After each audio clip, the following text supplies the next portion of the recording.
Brok Weaver, welcome to MMA Live TV. Thanks for joining us, mate. No problem, man. Thanks for having me. Tell us, man, where are you currently at? You're telling me you're in Miami. What's happening? Yeah, we're right now in Miami, heading down to Florida City to some hood, man, probably, and get out and do a little mission trip. Me and my wife and my brother and sisters in Christ, and my pastor and brother Level Martinez, which is at one time he was a big street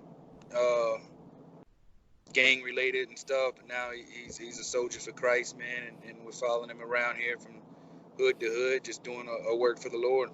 Yeah, nice one. Is this something you normally do? Yeah, we our pastor, man, he's kind of like an evangelist too, and we've been coming down to Miami. I used to live down here and train. Now I'm back pretty much living down here for a camp at training at ATT at Coconut Creek. Oh yeah. And he's pretty much going to be coming down here every few weeks, and just like I said, man, going and trying to get souls on the winning side, before they die, and before the end of the time, man, everything's lining up, we think, with the word, and this world's just getting in worse shape. Of course. I mean, yeah, there's a lot of things that are happening. And ATT guys, like, have you had affiliation with those guys historically, or is it just that you know a couple of fighters there? I've met them at the fights, and I come down and did a few days before my debut, and the coaches liked me, and they've been wanting me to come back, so I'm staying with King Mo. Oh yeah. And him and one of the head coaches there bringing me in, and all the guys, man, are cool, and got a real good vibe there, and the training's top notch. I mean, you don't really get no better than ATT. Yeah, 100%. I've been here 3 days, and I'm already pretty sore, man. got 8 weeks of it, and then hope I can there and see what kind of improvements I made, and give me a win, man. Yeah, absolutely. Is there any specific focus, or just sharpening the whole tool set? Everything. It's called mixed martial arts. Yep. For a reason, where I was living in Bama, everything got shut down for the virus, so I didn't get to grapple for probably 6 weeks, and then I took that fight on late notice, and yep. My grappling cardio and my grappling was super sloppy, and I got choked out, and probably since 2012. Yep. Big wake up call, and this really top notch grappler. I was grappling up there with Gleason T-Bow about 5 rounds. I mean, he's huge 55er, well known black belt. I mean, he fought Khabib. I don't think he down one time, so he was real good work. Moicano, all them Brazilians, man, they're monsters on the ground. And yep. When I used to live here before for 3 years and train at Masters, just training with the Brazilians and getting crushed by them on the ground, I was able to, of course, gain skill, but I was able to really, what I realized that I've lost in the last couple of years being back in Bama is grappling defense. I used to get out grappled, but I would always have great defense and great cardio to keep the fight up, but that's what I'm looking to get back here, man. And of course, everything, just sparring high level people makes you think more, makes you and be more technical. I've lost a little bit of that moving back home, and everything, is the next fight. I just want to get my swag back and add a little more tools to my game, and get my weight down. Yep. Down here is it's a lot healthier. Even you can go anywhere, Pollo Tropica, everything. A lot of places healthier to eat. I got my nutritionist coming back here. I'm gonna get on the strength and condition program starting Monday with Phil Doru, and he's like one of the best in the game right now. So when I step back in the fight next time, man, hopefully, I'm a whole new animal. Yeah, man, we're really looking forward to it. Mate, tell us about the Chattatuska Chronicles, dude. When's the next episode coming out? I gave him the video, man. My video guy's slacking right now. I really gotta hit him up. I gotta hit my guy up. I was gonna do it today, but I forgot. Yeah. Yo, man, I gave you that footage 2 weeks ago. Something should be out, but Yeah. I don't know. There's a lot of footage. The next episode will be about my weight cut. Yep. Horrible it went in Vegas. So, and then the next one, I'm recording some stuff now. This new training camp. So the next one I'll jump on. Hopefully about 2 weeks after that, I'm gonna get on to him, try to keep him rolling in every week or two, and all the way up to the fight, man. Hopefully, and I got some stuff down here with some powerful stuff recorded last week. Some demon possessions coming out of some people. So I think that'd be pretty cool too. Yeah. Nice one. Nice one. Mate, tell us about it. In MMA life, we really like to understand how our fighters really got into fighting, because you've got, I think, mate, you came out of the womb fighting, right? Like you always had those sort of battles. Like, tell us how did you get into the whole scene? Yeah, man. Just growing up where we are, the Choctaws, we all like to fight, and I was pretty much the run of the litter, man, and always getting picked on, I guess, or getting into a fight. And I lost a lot of my street fights growing up, and was probably the least athletic, as I've said before in other interviews. And where it really started at was I had an older cousin. He was a pro fighter. He fought some local regional shows, and him and his brother saw me in the gym one day and was there just like, hey, throw on some gloves, let's spar. And I was like, man, I'm thinking they're gonna take it easy on me. I'm 15 years old, and then they start knocking me out, and I realized getting knocked out really don't hurt. You just don't even really know what happens. You just get up and shake it off and get knocked out again. And after a while, just like, hey, I'm getting knocked out by these 185 guys, and they're 30 years old, and they're pro fighters. I might, need to pursue this. So then I went home, started watching it. It was actually ironic. The first time I trained with them, and then I went home. As soon as I walked in, my grandpa was usually watching WWE or WCW or something. Yep. Watching UFC, and I think it was Chuck and Tito. Yep. And I was like, man, that's crazy. I trained, and then I come home, so this might be a sign. So then I bought the game and started playing the game with my friends. We went outside, turned over some trampolines, had like the trampoline was our octagon, and we would go to school and promote it and see who was fighting every Friday, and we would do body shots from neck down and all submissions, all weight classes. And we had a couple tournaments for a couple months like that, and then I started training with another gym called Team Storm, and it was we was training out of somebody's garage, and I trained for about 3 or 4 months, and I wanted to fight, man, and got a fake ID and snuck in a bar and fought until they caught me and knew that I was underage. They suspended me in Mississippi. Yep. And then I went to Florida and started fighting there, and because they would let me fight there under 18. And pretty much that's how I've been, man. Had 22 amateur fights in MMA, and Yep. 16-5 now in pro, man. Just been trucking on. Mate, you're a pretty intense sort of individual, and you often bring some of that fighting warfare with a verbal sort of sparring, right, during and pre the match. Where does that come from? Is that always been you as a personality? Yeah, it ain't no hate towards my opponent or nothing. Most of the time I don't even know the guy, and It's better off that I don't want to know him, because I feel like if we become friends, then it could become like a sparring match in there, and where I'm not really trying to hurt you and beat you. And when I rock you, I don't smell the blood and go in there and try to like kill you. I've had that happen to me early in my amateur career, becoming friends with somebody and getting in there and just pity-patting around and not really having that killer instinct. So early in my career, I just always said I'm just try not to be so much as friendly, and hopefully they don't be as friendly as me and mug them. And it's really all an act, and most people get mad and get emotional and play along with it. I'm not mad at them at all. Yep. hate them. I don't even know them. I just play a part, fight game, and sometimes people get too emotional. Like last fight, Roosevelt, I looked at him wrong when I come in. I had my face paint on. I missed weight. All that made him mad. And then I said something, him not backing out and him taking the fight and taking the money. And he got emotional. But he played it up. And that's how you spice fights up. And everybody wanted to fight even more. So it played it on with everything. Even I know I had a bad week. Our fight was intense, and that's how pretty much my whole career has been. Even it's just been intense fights, intense before the fight.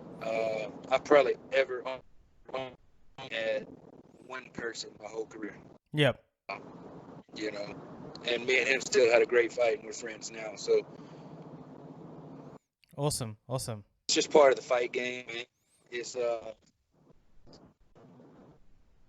what'd you say?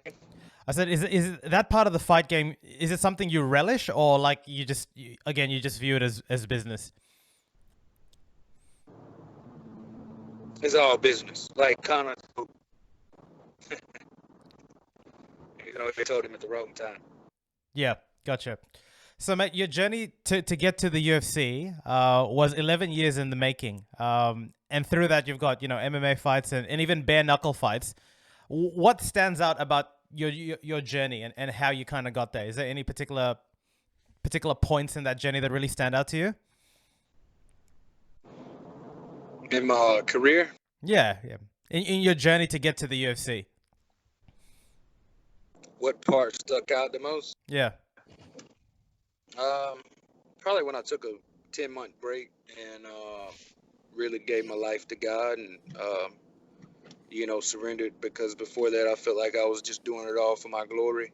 Yep. And I really just gave my life to God, and I felt like He wanted me to just lay down the gloves for a while and seek Him. And I had some battles even then. And then when I come back and I gave my life back to the Lord, and He just within like a week or so, man, just opened the door for the Contender. And then I really felt like God has been with me since then, and in the highs and the lows of my career. And always before that, I could remember just winning and winning and winning. And then a week later, it's like I was always wanting more. I was always just after something more, and it's just really all in vainglory.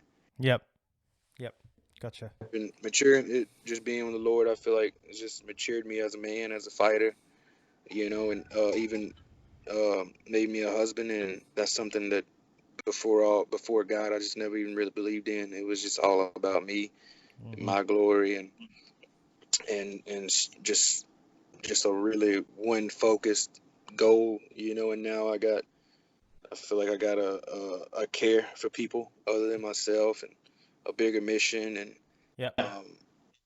just to have a platform like I got, and just to be able to say, Jesus, and just to be able to wear a shirt like this with a cross on it or something, and let people see it, and know that you can be a fighter and stuff, or an athlete, and still be with the Lord, and but be real, because I mean there's some phonies and some fakes out there too, but I believe everybody struggles. It's not an easy walk, but it's a better walk than the walk that I walked before. Yeah, absolutely. Amen. Tell us about the Dana White Contender Series, the fight with Devin Smith.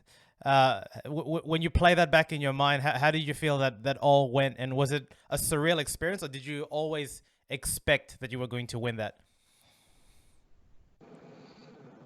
To be honest, I really felt like I was gonna win that fight. I felt like, I don't believe God makes anybody win or lose a fight. I mean, I believe He leaves it up to you, but I believe He does give you confidence, and he don't let you sometimes be so tormented mentally. And I just felt so mentally focused and real at a calm that it was.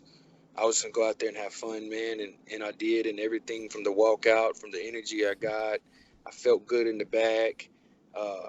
It was at 170, so the weight didn't bother me at all. I was real big. Probably walked in the fight at 88. I could tell he had a bad weight cut. I saw him in the sauna a couple days before. I know he used to fight at his fights 85. I know he's a 25-year-old, and I watched a couple of his Instagram stories before the fight. And Yep. he liked to party, so I know what I was doing at 24 and 25, and I had all this hype on me. I was doing what he was doing, and I knew that I wasn't that guy anymore. I wasn't that kid anymore, and I was focused and training hard and, you know, living a right life. And I had a lot of factors in my way than he did, and I knew that the first round was going to be real hard. He was going to wrestle me. He brung Rashad in. The game plan was, I knew his game plan. It was going to be to take me down. It was going to be to throw a punch, make me counter, go up under me, blast double leg me.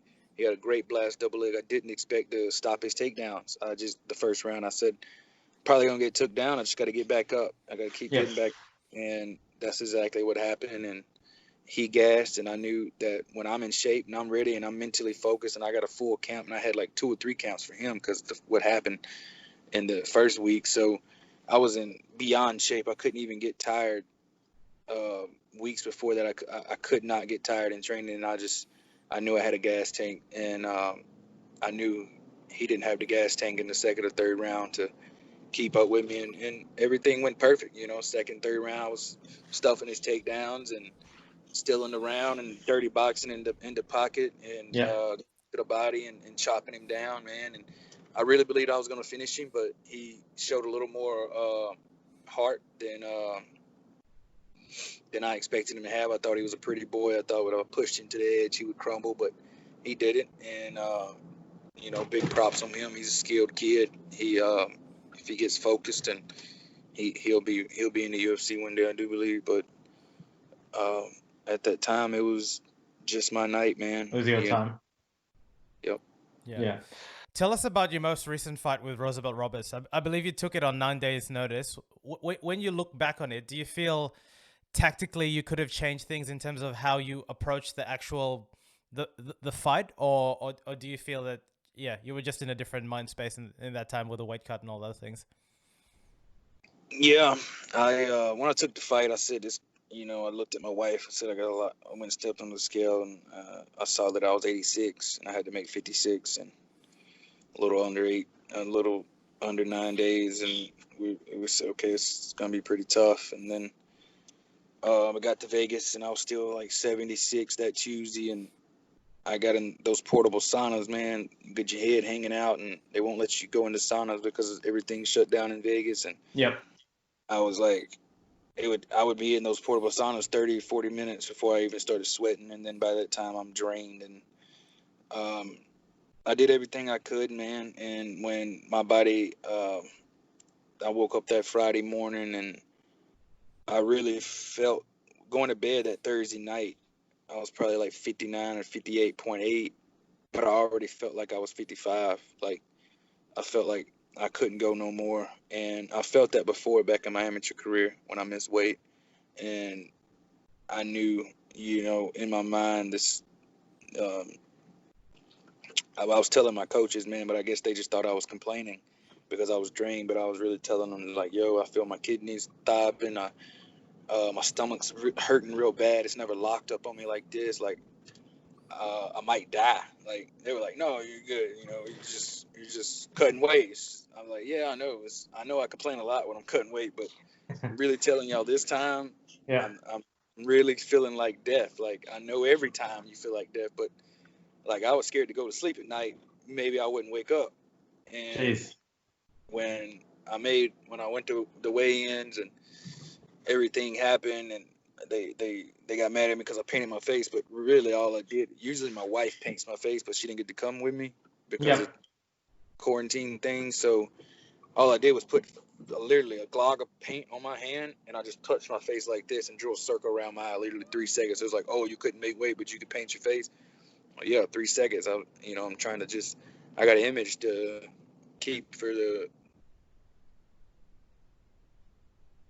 worse. If I come in here without face paint, it would let them know that the weight cut is killing me, and it was. But at least if I paint my face, I won't show so much weakness. And I go in there and I give him a little mug, and I start something maybe that'll hurt him. You know, I'm trying to play a mental game still, even though I know I'm about to give him 20% of my purse, and then I step on the scale, and they was like, well, you got 2 hours to go lose 1.5 pounds. I was like, well, if y'all give me a real sauna, I might could do it, but I might die also. And then they was like, well, no, you gotta go back to your room. And I was like, well, no, I'll just give him money. And then I guess they wanted to get mad at me at first, but it's like, yo, y'all gave me a 9-day notice, and I had 30 pounds to lose, so I did all I Yeah. can do. I think I did still pretty good to make it even to 57 and a half, and with what I had, if I'd Yeah. have had a sauna, I would have made it. We could have used the PI sauna, because that sauna was really hot, I would have made it, but it definitely still would have hurt, but I would have made it. And Yeah. but yeah, man, Absolutely. going in that fight, no excuses, bro. I did underestimate Roosevelt when I took the fight, and being in there with him, he is good.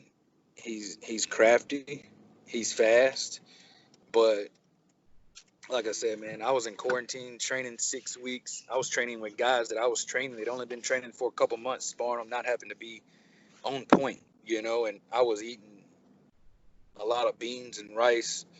I wasn't in fight mode, and in the fight, man, I mean, all excuses, but you're asking. So that night I went to sleep on Friday.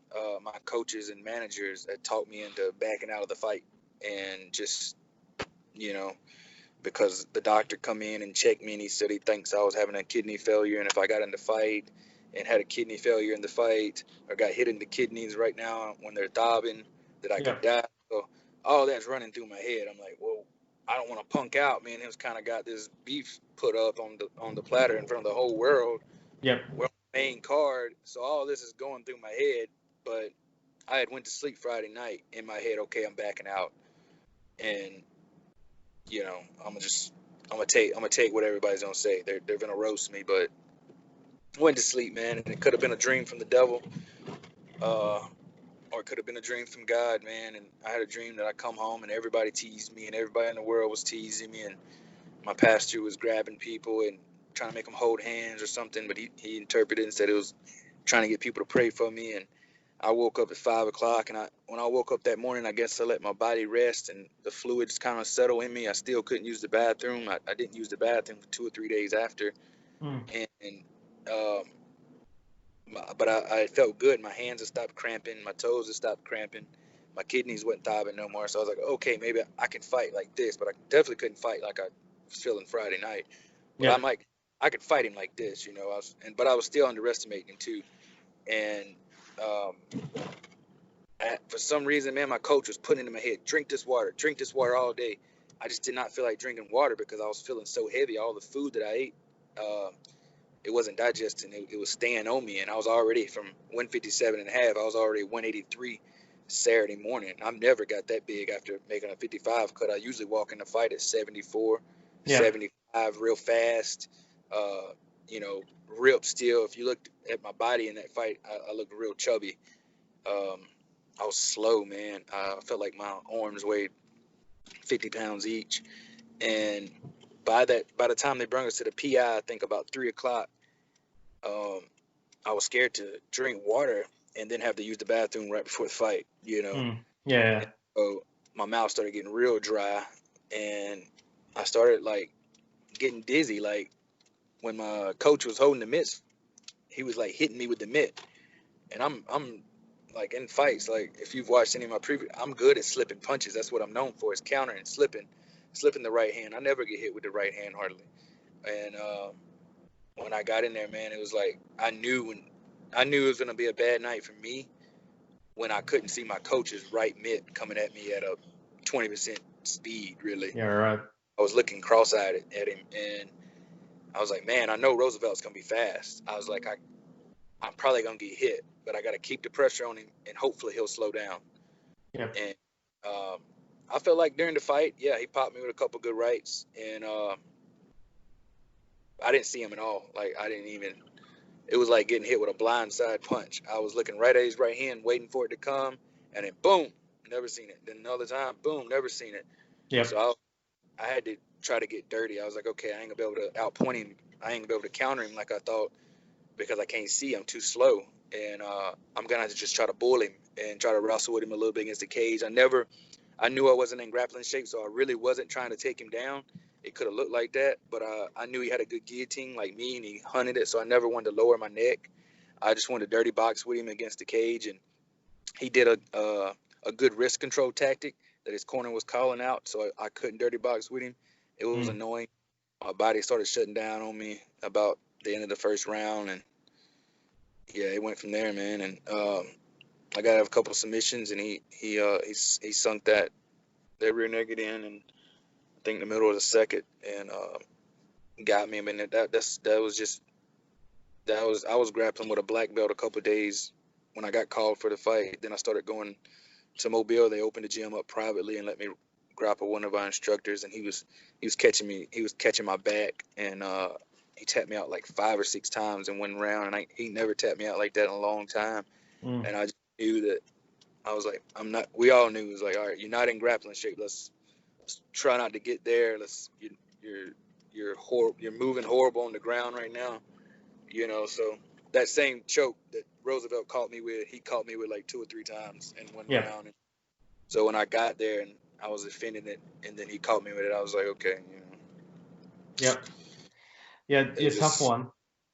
It was a tough one, man, but and I thought the UFC were mad at me for missing weight, and then Sean Shelby told my manager, me and Sean Shelby's had a good relationship since the Contender. He likes me. Obviously, Dana likes me, and he told me they really appreciate me taking the fight and trying to make the weight, and then still coming out and fighting my butt off, and they appreciate that, and they're not mad at me. So that was good to hear, and I still got 2 fights left, and they told me to make these my best, and so I know next fight I won't take until I'm in the low 70s, and until I'm back to peaking form, and the coaches here tell me that they think I'm ready. Understood. Based on all this, and it did seem like it was a very short time frame to cut the weight. Is it an active decision on your end to choose like participating in the lightweight division, given that there's so many killers there? Like when you entered the UFC, like you seem like the individual that's the end goal is the strap, right? Like you're not in it just to make up the numbers. Do you look at the divisions and say, like, why lightweight? I know you fought between a couple of different weight classes during your sort of time. I like lightweight just because it has the best competition. I want to. It's where the most eyes are being seen. Yeah. Where, like you said, all the hardest fights are, and and I'm a natural 55er, man. When I'm in shape, eating right, and I'm training twice a day, and I'm walking around at 75, 73. When I'm not, I'm walking around the high 80s. So when I'm focused and on my game, man, 55 is always gonna be a hard weight cut. But then I'm gonna walk back in the fight as a big 55er, Yeah. And so, and that, I mean, yeah, like you said, I'm not in it to. I mean, yeah, winning the belt, all that's cool, but I like to fight, man, and I want to fight the best. I want to test myself. I got 2 more fights, man, and these next 2 fights, I'm gonna make sure I'm at 100%, and I'm gonna make sure that I'm supposed to be in the UFC, and the whole world, will know if I got what it takes, if I'm one of the greatest these next 2 fights, because that'll let me know if I'm gonna get another contract or not, and if I don't, then I'm still gonna fight. I'm probably gonna go to bare knuckle and get some brain damage there before the end of my career, so or somewhere else, I'm pretty marketable, so I can go to Bellator, or ONE or PFL or anywhere. I mean, if I'm not speaking death on my UFC career, but I'm just saying anything can happen, man. These are the highest fighters in the world, the high class, and I got to make sure these next 2 fights, I'm one of them, and I know I can. I train with them, and I see how good I do against these guys in the gym. So I just got to be out there and show it in the world, man. And my career has always been overcoming adversity. I've always had 2 losses just about in every organization I've ever come in, and then after that, me a little win streak. So I got the debut I still count as a loss. So I'm 0-2 in the UFC right now, and I gotta go on me another win streak, man, and show everybody and myself that. Awesome. Well, Brok, thanks for taking up your time. Really appreciate it. I think you're gonna have really success in your career, regardless of where you end up. Cheers, mate. Thank you, man. God bless you. Yeah. Well, bless you too. Thanks, brother. Bye. Bye bye.